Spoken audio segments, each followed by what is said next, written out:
Chers paroissiens et amis, bonjour.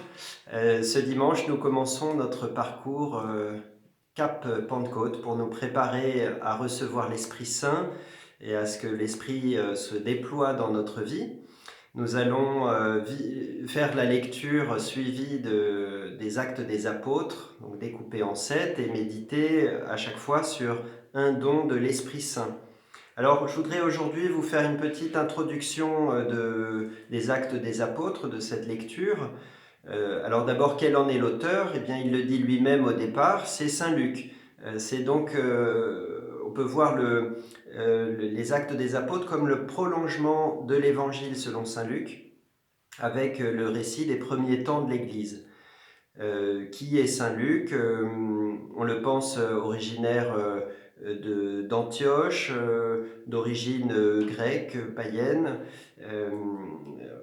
Saint Paul le dit médecin, il accompagne Saint Paul dans son deuxième voyage et il se retrouve un peu plus tard, il reste à Rome jusqu'à l'exécution de l'apôtre, et puis ensuite les Écritures ne nous racontent pas ce qu'il advient de lui.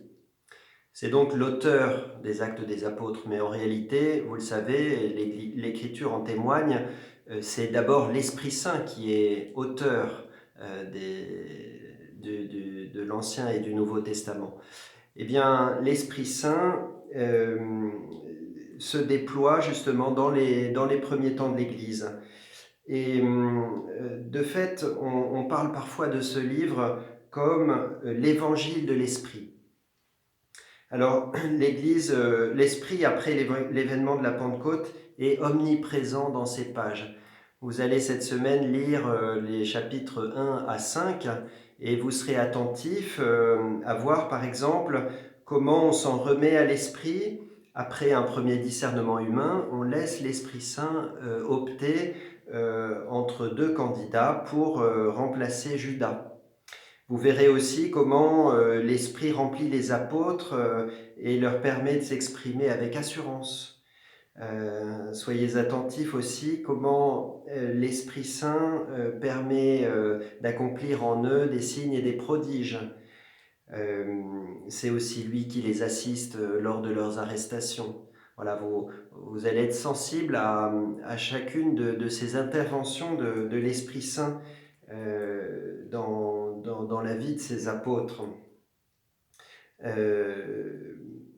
Au sein même de l'Église, c'est l'Esprit qui donne à chacun sa mission et organise le corps du Christ. Les apôtres sont donc constamment à l'écoute de l'Esprit Saint, souvent à travers le jeûne et la prière. Mais Saint Luc ne se borne pas à décrire la place éminente de l'Esprit dans l'Église. Il nous invite à entrer dans ce même mouvement en cherchant à laisser l'Esprit œuvrer en nous. Une vie chrétienne normale est une vie dans l'Esprit, consumée par l'amour de Dieu et manifestant dès maintenant les réalités d'en haut. Notre foi se construit sur le témoignage de ceux qui nous ont précédés et sur le témoignage intérieur de l'Esprit qui habite dans nos cœurs. Alors chaque chrétien est un porteur de l'Esprit Saint et on aurait tort de croire que le souffle de l'Esprit est réservé aux premiers temps de l'Église. D'ailleurs, Saint Pierre, dans son discours le jour de la Pentecôte, on le lira au chapitre 2, évoque la prophétie de Joël. Dans les derniers jours, dit-il, moi, Dieu, je répandrai de mon esprit sur toute chair. Vos fils et vos filles prophétiseront, vos jeunes gens auront des visions et vos vieillards auront des songes. Oui, sur mes serviteurs et mes servantes, dans ces jours-là, je répandrai mon esprit et ils prophétiseront. Voilà, ces temps de la fin, en fait, ont été inaugurés le jour de la Pentecôte et ils se perpétuent encore aujourd'hui. Alors chaque chrétien est donc appelé à vivre cette même réalité de la Pentecôte et l'Église demeure tout entière jusqu'à l'avènement du Christ, l'Église de la Pentecôte.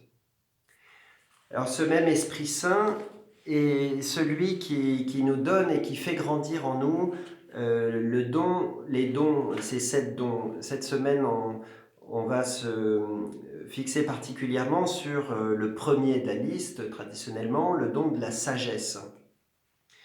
Je m'appuie sur les méditations que donne le pape François, c'est des catéchèses qu'il a fait sur chacun de ces dons. Il nous dit ceci, la sagesse, c'est voir le monde, voir les situations, les conjonctures, les problèmes, tout avec les yeux de Dieu. Voilà la sagesse. Parfois, nous voyons les choses selon ce qui nous plaît ou selon l'état de notre cœur, avec de l'amour ou avec de la haine, avec de l'envie. Non, ce n'est pas l'œil de Dieu. La sagesse, c'est ce que fait l'Esprit Saint en nous afin que nous voyions toutes choses avec les yeux de Dieu. C'est cela le don de la sagesse. Donc, je vous souhaite de vraiment contempler la façon dont l'Esprit travaille dans les apôtres, dont eux-mêmes voient les situations avec les yeux de Dieu, et de vous laisser imprégner de ce don de la sagesse. Que Dieu vous bénisse.